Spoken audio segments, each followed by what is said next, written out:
अब अभी जो डिस्कशन हुई है उसकी रोशनी में लॉ मिनिस्टर साहब अभी उसको फाइनल ड्राफ्ट करेंगे और उसको कल पेश करेंगे, आपको कॉपीज शेयर कर लेंगे। कुछ टेक्निकल थी और कुछ उनकी कोर पॉइंट्स थे।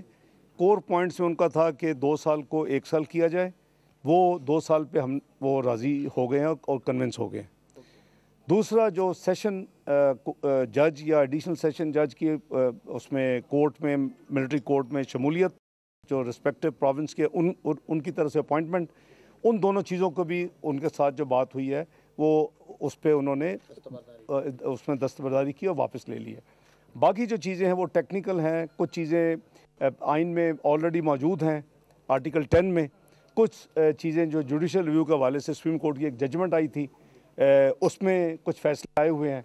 तो वही मैंने अर्ज़ किया कि लॉ मिनिस्टर साहब अब टेक्निकली उसको अभी तैयारी करेंगे और कल बिल पेश करेंगे। फिर भी तमाम मेंबर्स को आपको पता है कि एक राइट है कि कोई अमेंडमेंट मूव पार्टी करना चाहे या कोई मेंबर मूव करना चाहे तो हाउस में हो सकता है। हमारा ओरिजिनल बिल उसमें प्रीएम्बल में कुछ चेंजेस थी जो कि नेचुरल है, और नीचे जो एक आध चेंज है वो बेसिकली डेफिनेशन पे है।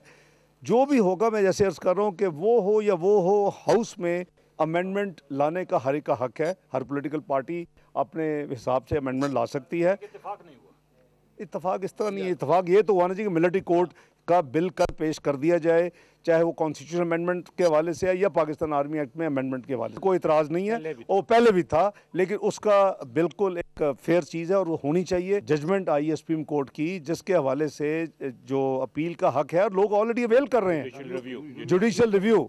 वो जुडिशल रिव्यू जो है वो ऑलरेडी अवेल हो रही है। जिनको सजाएं हुई हैं कैपिटल पनिशमेंट, उन्होंने अवेल किया है और उस पर जजमेंट आ चुकी है।